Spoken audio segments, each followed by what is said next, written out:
Riders of the Dawn. I am Stewart. I am Jay. And today we're not talking about robots. We're talking about religion. We can talk about robots. Or the robot hordes that new religions will create. Yes. Okay, so today is religions, and religion specifically in fictional universes, not our universes, how they might function, what you can do with them, and maybe whether you should avoid them or if somebody else, other people have avoided them. Or if you can avoid them. Yeah. So, well, we mentioned Malazan before we started recording. Yeah. So we talk off and on about this fantasy series by Steven Erikson called Malazan Book of the Fallen. It's a 10-book series. Each book is really long.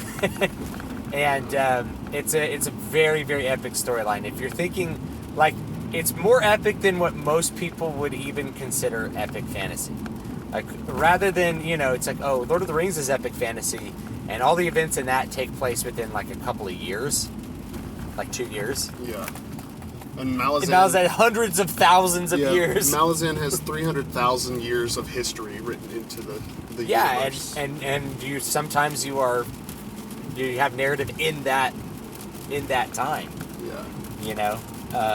It goes back to like pre-humans. It's really insane the level that they do there.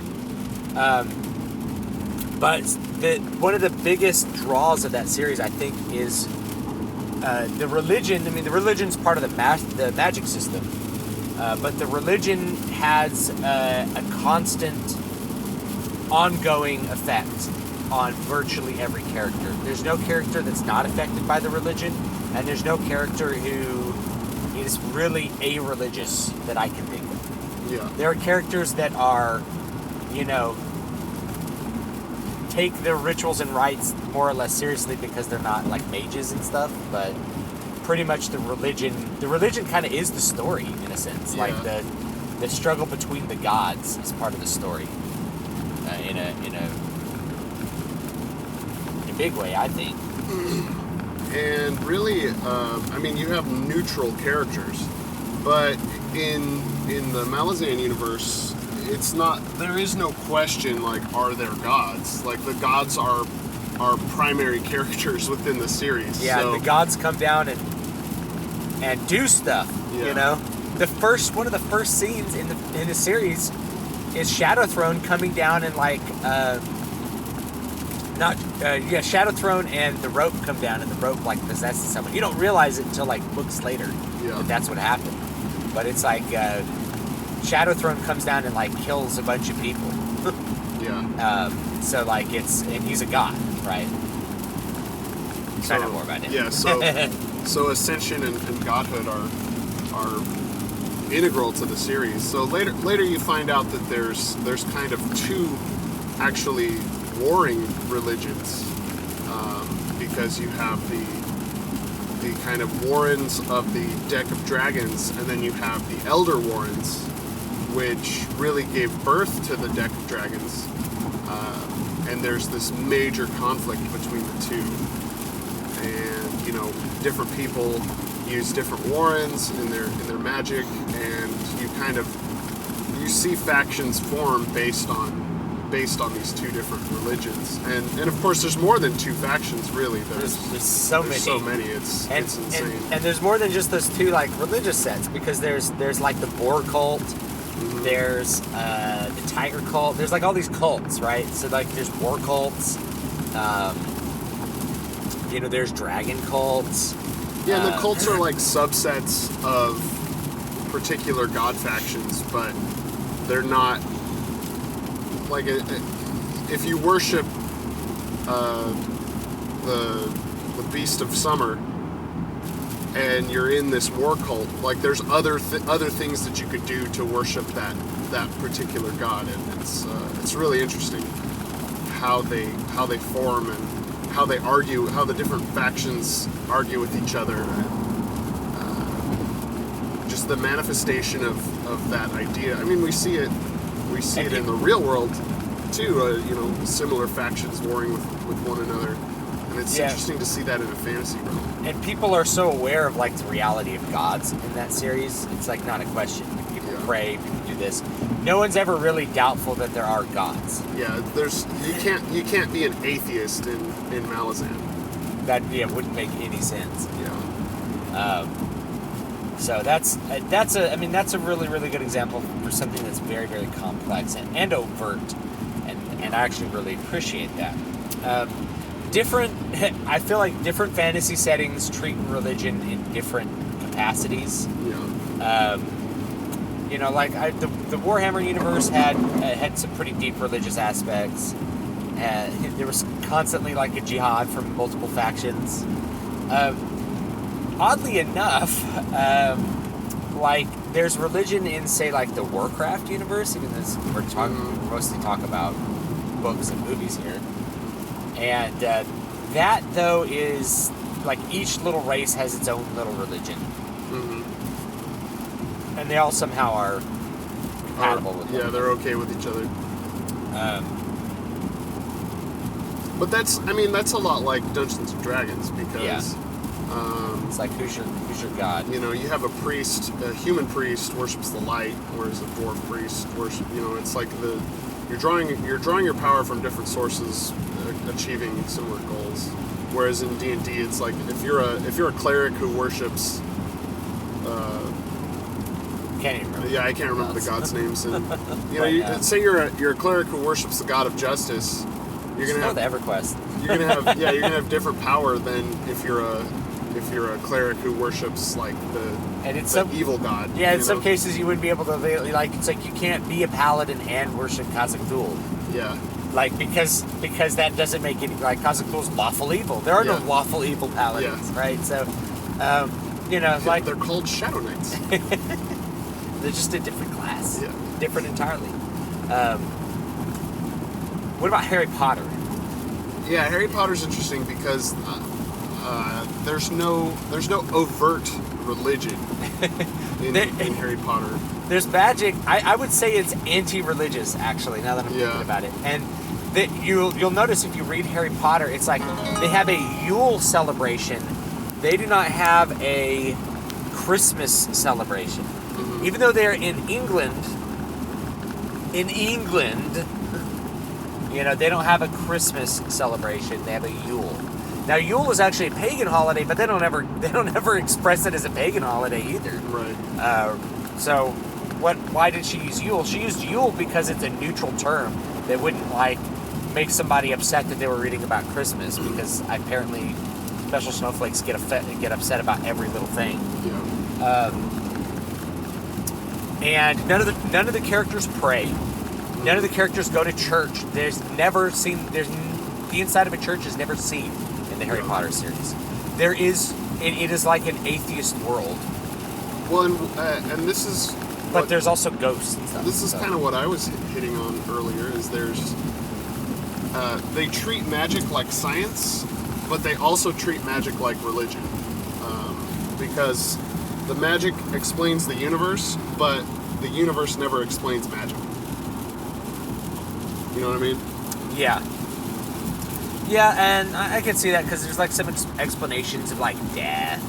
There's a part where Harry Potter dies and goes to like some celestial train station. But it's all wishy-washy, and there's no certainty, like there's no God really.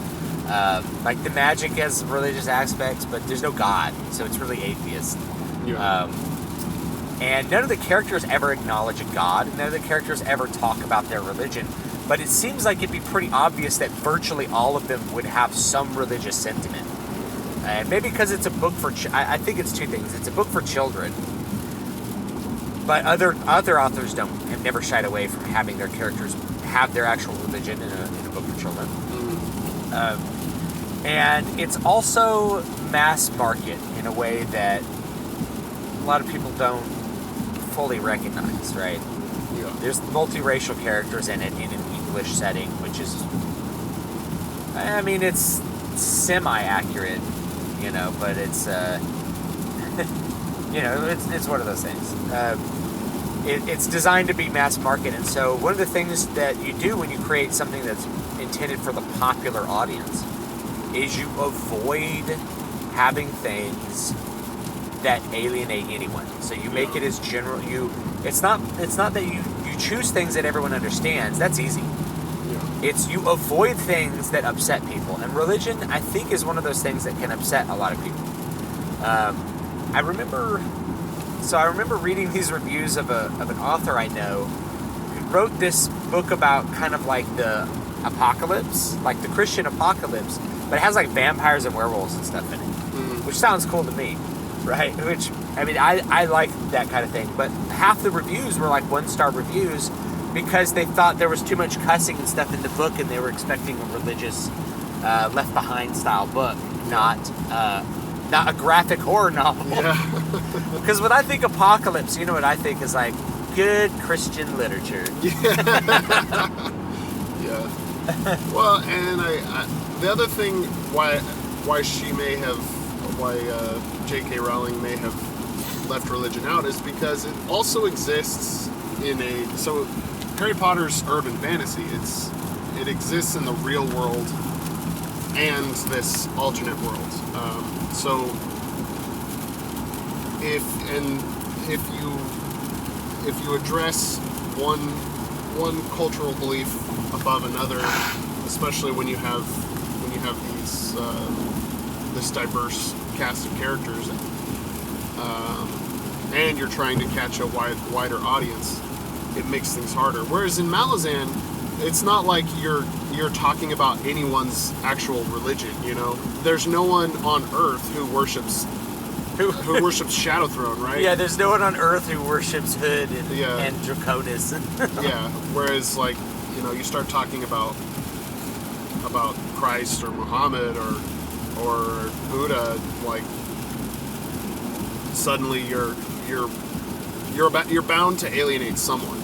Yeah. So that's pop one reason. literature, the points to like avoid alienating people. Of course, then you have like the Da Vinci Code, which should alienate a lot of people. But honestly, I think that people are pretty good at understanding when fiction is fiction. Yeah. And as long as you're not ignorant about what you're portraying, it's probably okay to actually have characters be religious. In fact, it's kind of refreshing when characters actually have an authentic religious attitude. Yeah. It really is. I'm going to say it's refreshing, because a lot of times you have the Harry Potter world where like just the concept of religion is totally avoided. Yeah. In a fairly otherwise complex world. Yeah. Like why do we hear nothing about religion? Like, it's just a weird thing. Star Trek. Well, Star Trek is full bore atheist scientific future, and then you encounter other cultures who are like religious. No, we have religion. We believe in this or that. There's actually an episode where Picard like breaks the Prime Directive so that he can stop this society from forming a religion. I'm trying to remember which where one basically someone in the society catches one of the Enterprise crew transporting. Oh no, he's dying because of something that one of the crew did. So they beam him on board the Enterprise and they heal him, and then they like beam him back down. But he somehow maintains his memories.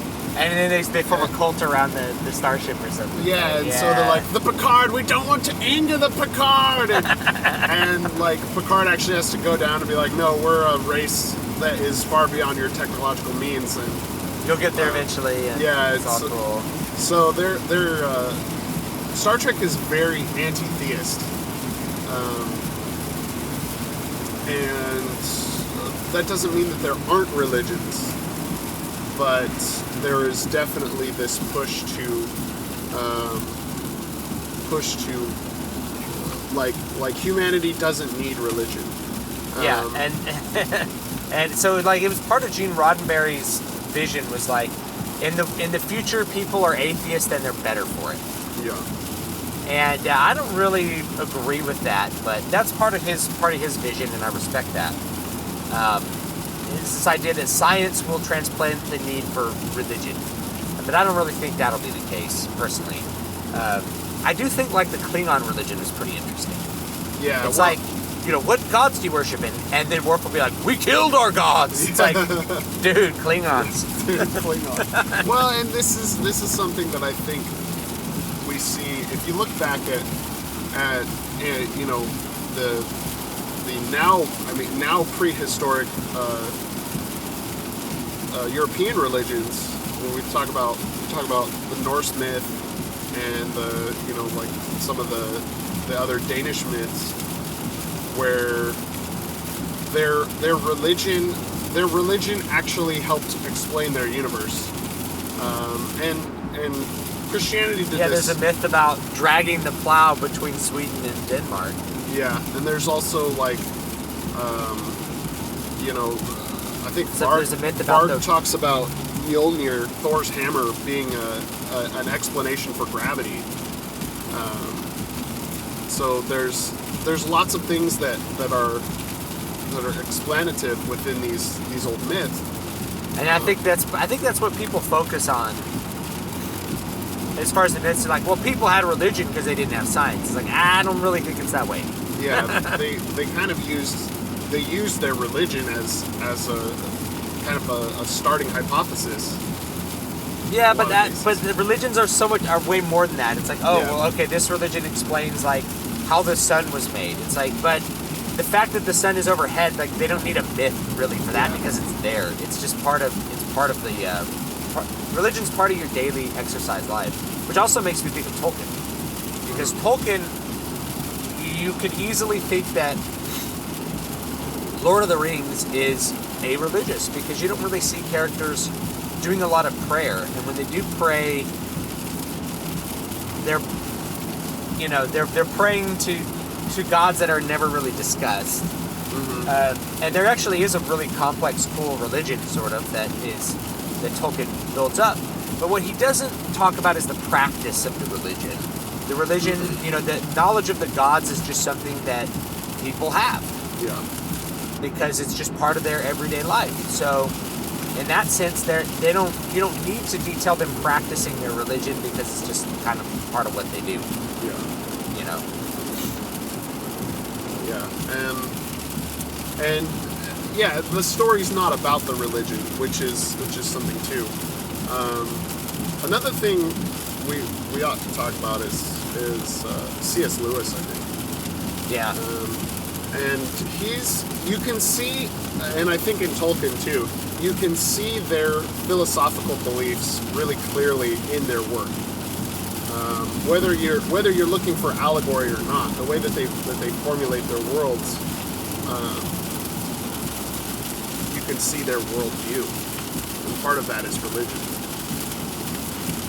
Yeah, I think, you know, the author's religion comes into play, I think, with those two. I mean, Chronicles of Narnia is overtly allegoric regarding, you know, Christianity, Right. and that's fine.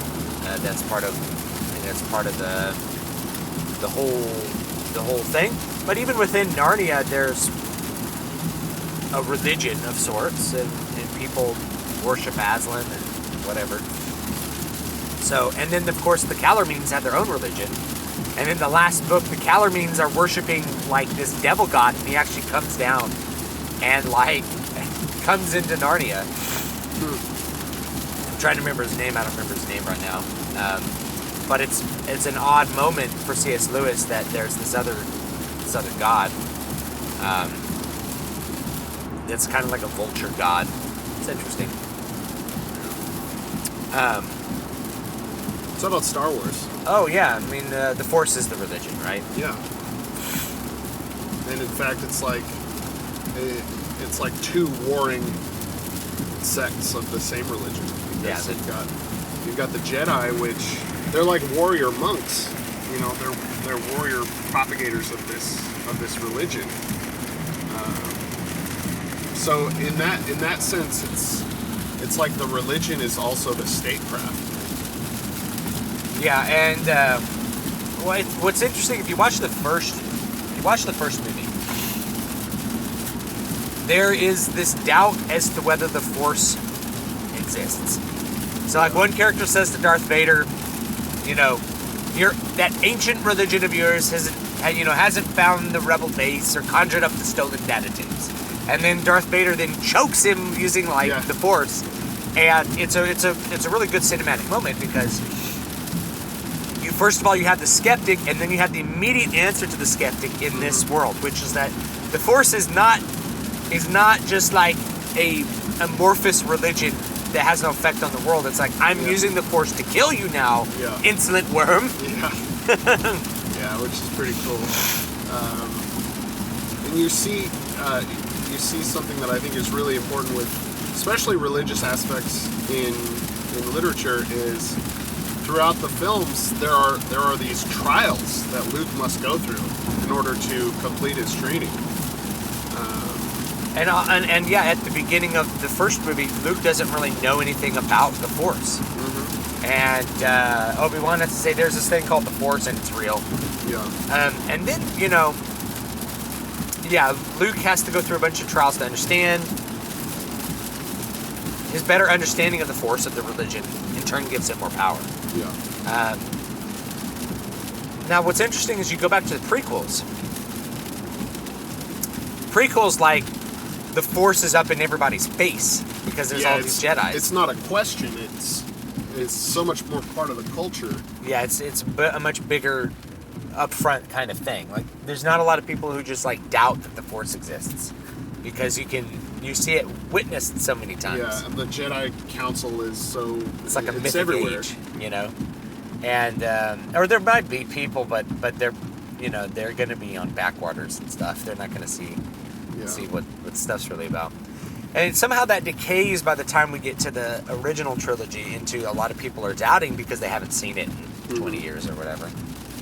And then you get to, I don't know, not the last movie, but Force Awakens. Force Awakens. And there's, no one believes in the Force anymore either. Yeah. It's like, is the Force real? And then like Han's like, it's real, all of it.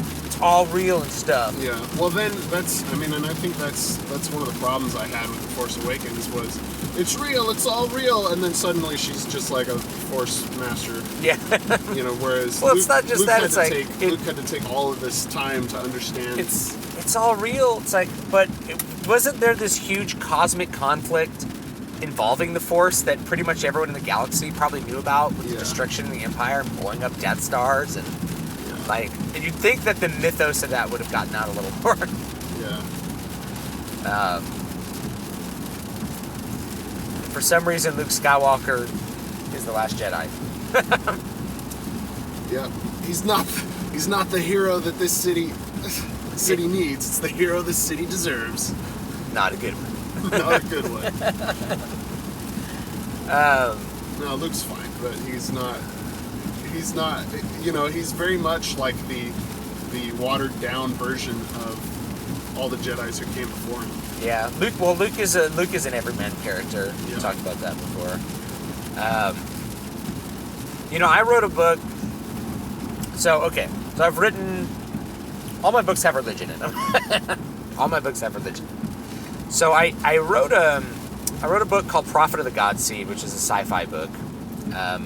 That with the universe that we actually designed together, that Jay and I designed together, and the spacefaring people come back after thousands of years to see this planet, very different from how they left it, and there's one sect of the populace that has turned the texts that these spacefaring people have left behind into a religion. Yeah. And their language has changed over time so that they no longer directly understand the text. Yeah. Because they don't speak that language, and so they conjure up different meanings for the words, which is kind of a play on some of the impreciseness of linguistics with dead languages. Is that you may not be totally sure of the meaning of a term if there's no connection to a modern language. Right. So I had that, and their religion, all of their practice of religion was sort of built around the laws that were laid down by this ancient spacefaring people, which are just guidelines for how to run a government. Yeah. And they just turned it into a religion.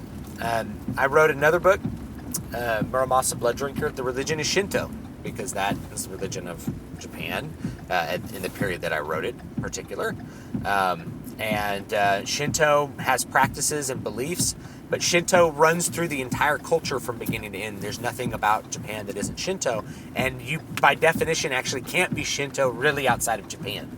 Like, the location and the culture are Shinto. The sword is Shinto. Like, it's really hard to describe that. So I don't spend a lot of time describing it. The characters just live it. They just live the religion, and that's the way the story's told. Well, I think that's going to do it for us today.